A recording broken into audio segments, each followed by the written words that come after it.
Chipped ham and football. That's what Pittsburgh does. What's going on, everybody? Brian Batko here with you, one of our Steelers beat writers at the Post-Gazette. Thanks, as always, for joining us. Also, just realized chipped ham won out over crab cakes these last 2 weeks for the Steelers against the two Maryland teams. So how about that for all of you who appreciate our Wedding Crashers name and reference on this podcast? Anyway, we're always looking to have new and interesting guests for the show. This week, Browns week, we're going to chat with Jason Pinkston, Baldwin High School product right here in Western PA, Pitt product as well, 5th-round draft pick as an offensive lineman in 2011, who played 3 seasons for the Brownies before his career was cut short. He lives back in Pittsburgh now, still follows the dog pound from afar, has some interesting musings from time to time on social media, so should be a fun conversation with him. As always, the pod's powered by Pella.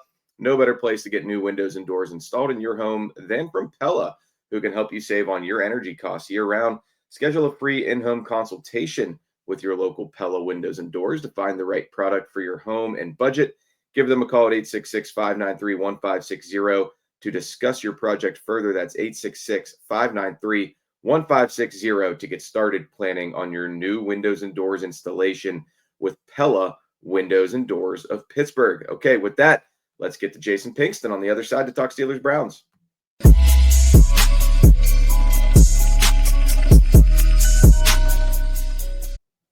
There he is, Jason Pinkston, a Whippeal and Pitt football great. Appreciate the time, man. How are things? How are you?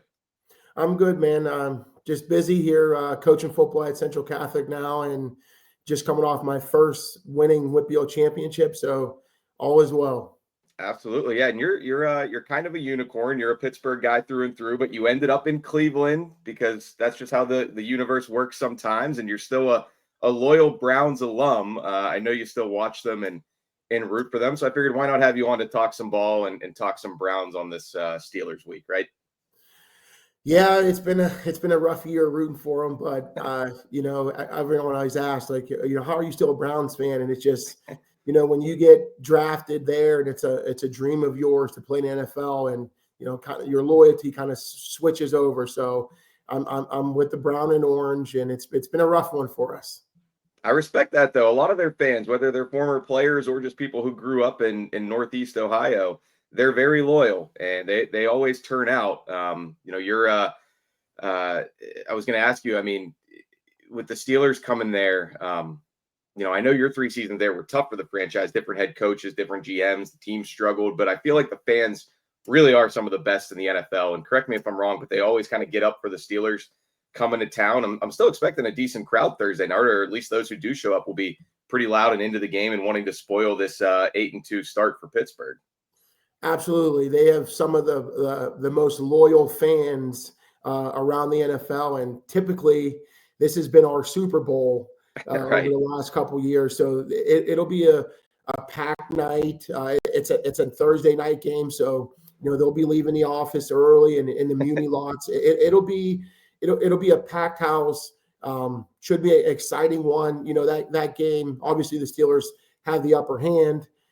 It'll be a packed game, and it should be a fairly decent game. Those two teams typically get together and play a tough matchup. Yeah, with you saying it being their super, it's kind of like when your college football team's not having a good year, and it's like, just beat our rival, just beat our closest rival, and we'll still at least have something to cling to. And plus, I mean, I know Thursday night football is difficult for players. I mean, you can speak to that for sure, turning around on a short week like that. But is it helpful when it's Pittsburgh, Cleveland, and one team's just kind of taking that short bus ride to the other? And was that a fun aspect of this game where it's kind of like, hey, it takes you back to no private jets, nothing too fancy. We're just getting on the bus and we're going to go bang heads with these guys for a few hours? That's it, man. It's a short trip right up the road, and it's an AFC North game. And historically, man, those games have always been fairly competitive. I know Ben has done a number on that organization and with the wins, but the thing that the Browns have in their favor is that it's a short week, and the Steelers are coming off a pretty tough physical game versus the Ravens, which took a lot of emotion and energy was exerted in that win. So, I mean, that might be the only thing we have in our favor outside of being a home game. But I'm expecting, if you watch around the NFL Thursday night games, they just haven't been great. Yeah, they get mucky and grimy a little bit, it seems like. It does. And if I'm Mike Tomlin, I'm telling these guys, hey, this is one of those games you mark, hey, this is a trap game for us. I know that's said a lot around college football, not so much NFL, but this is one of those games where, you got to do things the right way to pull out a win here, because, it's a short week, and it's the guys are still going to be banged up and sore and not feeling their best. And it's just one of those things it's a little bit of a curveball on Thursday Night Football. Yeah, I think it throws a wrench into the routine, no doubt. And yeah, Tomlin would never use that term to his team or to us in the media, I'm sure. But you have to instill a lot of the same principles of that. It's basically just don't overlay. They're all professionals, but it's also human nature. You're 8-2. You're playing a team that's 2-8 and reeling right now. And it's like, hey, how do you kind of account for, just natural complacency setting in? And to his credit, to this 2024 Steelers team's credit, they've taken care of business against the so-called easier spots on the schedule, whether that's the Raiders or the Giants. But you kind of alluded to it there, Jason. They've won once in Cleveland since 2017, and that was Ben's last game there. He couldn't lose to the Browns in Cleveland, but otherwise they've had their struggles, whether it's Dorian Thompson-Robinson playing quarterback for them or Jacoby Brissett. It really, and sometimes for the Steelers, it's been Mason Rudolph or Kenny Pickett, but it is kind of one of those throw the record books out the window games, I feel like, when they go up there. It is. You throw it right out the window. It doesn't matter. You have to get up and go play this game, and you have to, if you get an opportunity to take a league and put a team away, it's a good night to do so, because if you let them hang around and keep hanging around, then Myles Garrett might make that play, and it could change things very quickly for you. And that team's it pains me to say this. It burns my tongue. I feel like I'm getting hives. The Steelers are playing pretty good football right now. They're winning games that they should, and they're taking care of business. And you got to give them credit when credit's due. They're doing a nice job. As far as the Browns, Jason, I know you're 37 now. You're coaching for Central Catholic, the 6A champs. Some health problems forced you to retire back in 2014. But with all the injuries the Browns have on the O-line, is there any chance they're going to give you a call now and see what's up and see if you're available to get back in there? What is going on with that unit you used to play for? They're dropping guys left and right. Yeah, it's been tough, man. We've been battling injuries. We get our right tackle back, Jack Conklin. He comes back off of 2 years of dealing with some serious injuries. Then we lose our left tackle. Then we lose our right guard, and it's just it's the nature of business when you're playing on the offensive line. Some years everyone's healthy all year, and then other years you're banged up. You got you have your left guard playing left tackle, and your right guard playing right tackle. It's that group of guys. It's unfortunate. You need a solid group that can be healthy. And, that's one group. You think about the offensive line, there's no subs there. When you're in, you're in. And if your offensive line is not clicking and playing well, you're typically going to have troubles. And we saw that all year. We really got beat up there early in the season and up until this point. Outside of that Ravens game that, beating Baltimore, I thought that was our best game that our offensive line played. And then, you lose a guy to injury, and we just lose our left tackle, Big Jones. We lose him for the season, which is tough because he was starting to play actually pretty well. He was on the right side, and they moved him over to the left, and he was doing pretty good at it. And then Jed Willis is his knees banged up, so it's going to take a collective effort and a patchwork group put together Thursday night, and it's not going to be an easy job with T.J. Watt and the guys coming in. He's due to have one of those games where he completely wrecks the game and 2 to 3 sacks, and the writing's on the wall. And I just hope that we can do something to kind of mitigate that coming Thursday. Absolutely. Real quick, what are your thoughts on Jameis? Has he provided a little bit of a vibe boost for these guys? I mean, is he uplifting it? Because I feel like if Deshaun were still in there, maybe he's a better quarterback than Jameis in a vacuum, but when you're 2-8 and the season's getting away from you and you're trading guys and guys are sitting out with injuries, like, does it take a personality like Jameis Winston to maybe just like, all right, we'll just go win a random game here and he'll hype the team up and we'll have a feel good week for, from Thursday to next Sunday. It's Jameis is Jameis, man. That dude's always been interesting to me. Yeah. Ever since he was at Florida State. I think some of the antics are just too much at times. But he's himself, man, and he's a unique guy. His quotes and his speeches that he gives, it's just different for me. I'm not, I've never been used to that. When I was in Cleveland, Colt McCoy was our quarterback. There was no antics and things like that. Yeah. No rah. It was just, hey, let's go out there, man. We got 60 minutes. Let's do our jobs, do our parts. Jameis is eating W's and these speeches, and it just, it's just different. I like Jameis. He's a solid quarterback. I don't think he's our future. I still think that, that's still yet to be decided. I like DTR. I thought that they would give him a chance just because he was a younger quarterback. We kind of know what Jameis gives us. He's played a lot in this league. I thought we'd take a serious look at DTR to see if he could be someone that could be our guy starting out the season next year, obviously with Deshaun out with his second, major injury and surgery. But, I'm not in there. I'm not writing the checks and I'm not calling the shots. I'm just a alumni that's a fan that would think that I'm a general manager and what I would do. Well, I felt like at the time that Deshaun went down, it was like, all right, maybe there's still a glimmer of hope to turn this thing around. So you do go to the veteran at that point. And Jameis, I didn't watch all the Saints game, but threw for 395. Obviously he was hitting some guys downfield. So maybe this is like the last gasp for him. Maybe it's, hey, try to beat Pittsburgh at home. If we can't do that, then turn the page and start evaluating a younger guy. But like you said, we'll see. Those are decisions for Kevin Stefanski, who's certainly got a lot going on for him in that regime right now. Quick reminder, if you were diagnosed with mesothelioma or lung cancer, call your local attorneys at Goldberg, Persky, and White. For over 40 years, their firms represented thousands of lung cancer and mesothelioma victims. Call 1-800-COMPLEX or visit gpwlaw.com for a free consultation. All right, Jason, I guess any prediction on Browns Steelers? Are you going to be bold enough to say Cleveland finds a way to get it done in this one, or are you riding with this? Maybe Mike Tomlin's best coaching job, at least in a long time. It pains me, man. I just, I hate making predictions on games. I will say this. I think it's going to be a closer game than people expect. I think it is going to be a little ugly just because of the nature of the short week for the Steelers. Sure. I'm still riding with my Browns. I think an ugly 10-7 win would be suffice for me to hold my head up around town. I know all my kids down at Central, they're all, if we lose this, it's going to be a longer week for me. So yeah. I'm hoping we could steal a game at home, which would be nice, but it's still going to be a tough matchup.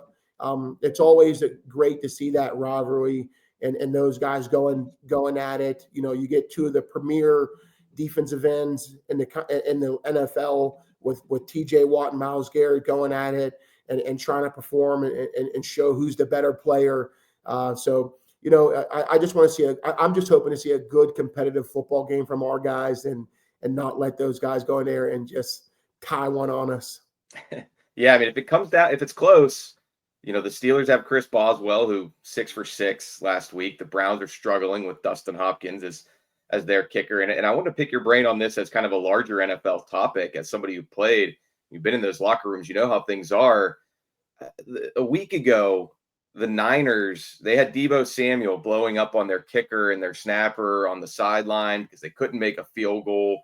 And your brother from your Pitt days, Shady McCoy, said online, specialists aren't real players.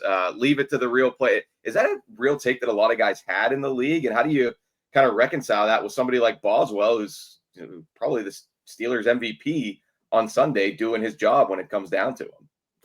This dates back to my days at Pitt, and we were playing Cincinnati, and Andrew Janocko mishandled the extra point, and we ended up losing that game. I think it was 44-43. Every Pitt fan remembers that one for sure. Yeah, that really hurt. I was so fortunate to play with Phil Dawson. that dude was a pro's pro. He did everything the right way. So I do feel for those guys, because some people around the league that, it's always looked like, oh, well, the kickers are only out here for half a day. Then they're out working on their golf swing and things like that. That's a high pressure situation for those kickers to go in there with the game on the line. I have a lot of respect for those guys that do that job. I kind of disagree with how Debo handled that. We're all men, we're all teammates, we're all battling for our teams and to get a W. I think you handle that a different way. It doesn't look good, when it's out there. You're grabbing and pushing your teammate on the sideline. In those situations, you kind of want to put your arms around and say, hey, get the next one, and kind of keep the confidence up. It's lonely out there, man, when you got 60,000, 65,000 fans screaming and yelling, and they're counting on you to make a 55 or a 60-yard field goal to win the game. My hat's off to those guys. And it seems like across the league right now, the Cincinnati kicker, McPherson, I thought he was solid as solid could be. And, everyone seems to be missing some kicks right now. And I just think that it's harder than what it looks like for those guys. And, I was sitting on the couch saying, this is a chip shot from 45 yards. So I have a lot of admiration for those guys and respect for those skill position guys. So you'll tell Shady to lay off of them a little bit next time. Shady, man. Shady's always going to be vocal. That's one guy, I never liked to debate when he was, because he was, those I call them Harrisburg cats. They're strongly about their views, and they will argue to the T. That's why he's on TV arguing his point now. So Micah Parsons is doing it while he's still a player. So he's also from Harrisburg. But they are. Things have changed now with podcasts and things like that. It's kind of cool to see. Yeah, that's the other thing I wanted to ask you about. That's a perfect segue, because Marlon Humphrey from the Ravens had Deshaun Elliott from the Steelers on his show last week, and it's Steelers-Ravens week. And I know a guy we've had on this program before, Trey Essex, former Steelers lineman, was like, I'm old. Yeah, he's like, I'm old, but I don't know about that kind of thing. I know it's 2024. It's a different era. What are your thoughts on that, Jay? What if you were a rookie in 2011 and, James Harrison has a podcast and he's like, hey, man, do you want to come chat about your Pittsburgh roots? Not that Debo's a bad example. He would have never done that. No, he would have never done it. But it's a different era, man. It's such a unique time in the media and platforms and players speaking and talking. It was different then, man. We never did that. We weren't. You might. When you go to a city and you have a former teammate that you played with in college or high school, you might grab dinner with them before the game, but it was short and sweet. Yeah. I just don't. I couldn't see, like you said, I couldn't see Joe Thomas and James Harrison hopping on the podcast on a Wednesday before they took the field on Sunday, or going to dinner, Saturday night before the game. It's just different, and it's interesting to me because, I love Michael Jordan. I love hearing his stories and watching, his Netflix documentary on them. And, just the little things that he did when he was playing and how he fueled himself. He was never sitting down with anyone, or, if he did something like that to take you out to go golf, he was trying to get you to relax a little bit, and then he would go out and just tear you apart in the game. So I don't know if I would do that. It's a little different now. Even the broad, and I asked Deshaun Elliott about that last week, and he's like, it's 2024. That's my brother. He'll probably be in my wedding someday when I get married. This football is just a game at the end of the day. I might not talk to him during the game. I might not talk to him before the game, but once the clock hits zeros, we're boys again. So I think it's a fascinating discussion. Even lumping it in with jersey swaps after the game, and you're taking pictures with the guy whose team maybe just grinded out a 3-point win over you to take the division lead. I guess you've got to have some compartmentalizing, but I don't know if there's any guys still to this day who are no, we just lost, and maybe I blew the game for us. I missed the block, or I had a penalty. I'm walking off the field, I'm going down to the locker room, showering, and I'm getting the heck out of here because my mind's just not in the right place. Yeah, man, it's tough because, you want to, the NFL is not for long. So you want to make as many memories as you can to share with your family. You might be lucky enough to have your play against your brother in the Super Bowl. Imagine that, Travis and Jason Kelsey, you just beat your brother in the Super Bowl. Right. you're excited, you're happy, you're screaming, you're yelling, and you got to go over and talk to and console your brother who's crying, who, this might be his final year. It's definitely tough. But, I'm okay after the game. Hey, you want to, talk to your buddy, or, someone you grew up with. That's all fine and well. Look at the kid that from Georgia. They had just lost that big game, and they look back at it, and one of their players is celebrating with one of his friends, jumping him down. It just, it didn't look good. It doesn't feel good, but I understand. You want to make those memories with your friends. I get that, and after the game, you want to swap your jersey and do all that. That's I think that's fine with me. But before and jumping on the pod, I probably wouldn't do it if it was me. Yeah, it is such a different eras thing as well. Back in the day, I'm guessing Jack Lambert and those guys were pretty angry if they lost the game, and we're not too happy. But that's also kind of a disconnect too between fans are super heated after a game, but they didn't just play in it, and the guys on the field and between the lines have a different mindset, different perspective on all that. You probably have to. It'd probably be unhealthy to be otherwise and stay in the league. So the only one is probably James Harrison, who could probably keep that look and that anger. Like that's an angry dude. Yeah, he doesn't really turn it off very often. No. That you know what? I'll leave you with this. This will be my last question then for you, Jason. I'll let you get back to work. But I did want to ask you, most underrated Steeler of those early 2010s teams, maybe a dude that like you just hated to play again. I know you played against them twice, but you were on the Browns, a couple other times, and I'm sure there's a lot of scouting back and forth. Anybody who was always highlighted in the film room that people today might not remember, that guy was a dog, or if you're like, hey, James Harrison was underrated because that guy should be in a gold jacket. Like, do you have any thoughts for me on that just from your time doing battle in this rivalry? There's many, man. I don't think that I could say that we're underrated, but you have to start in the middle. Casey Hampton, man, that dude was a unit. I mean, he was absolute immovable unit. Lawrence Timmons, man, he was incredible when he would blitz. He's super athletic, shifty, super smart. He was just always in the right spot. Harrison's Harrison. You can just turn the film on. You knew what you were getting from that guy.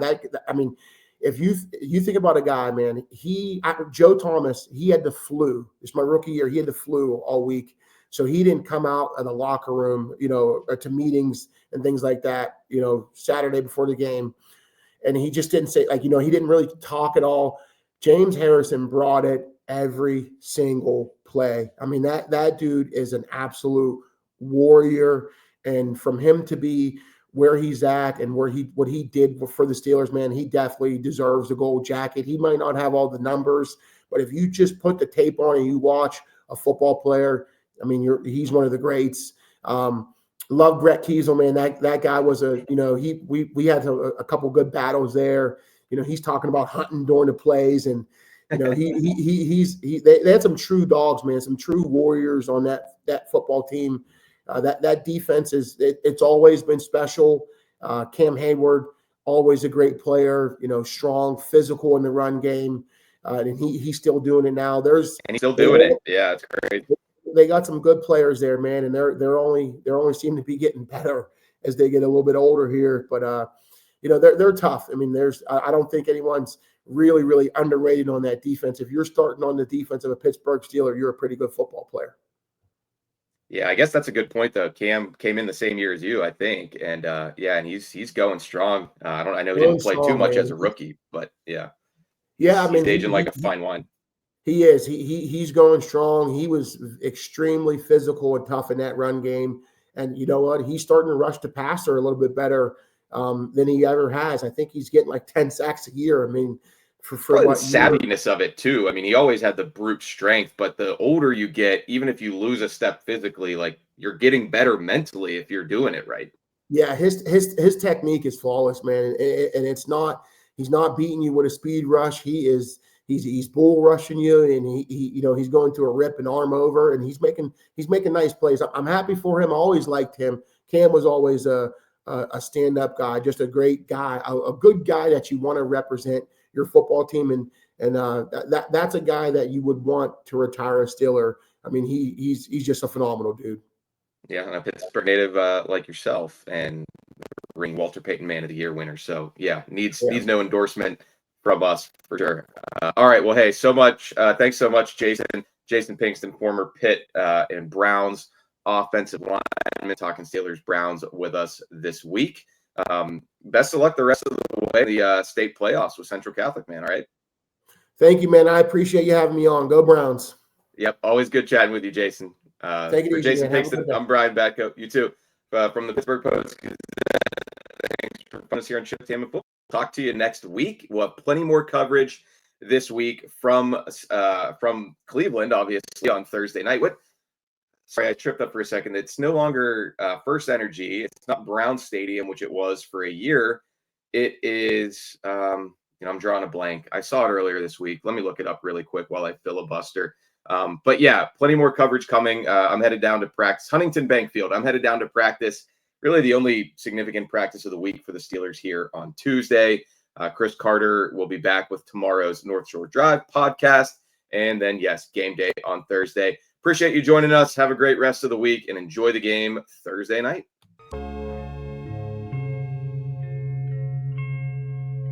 Thank you for checking out this content from Post-Gazette Sports. If you watch this video on YouTube, please like the video and subscribe to our channel. For all of the sports coverage the Post-Gazette has to offer, visit post-gazette.com.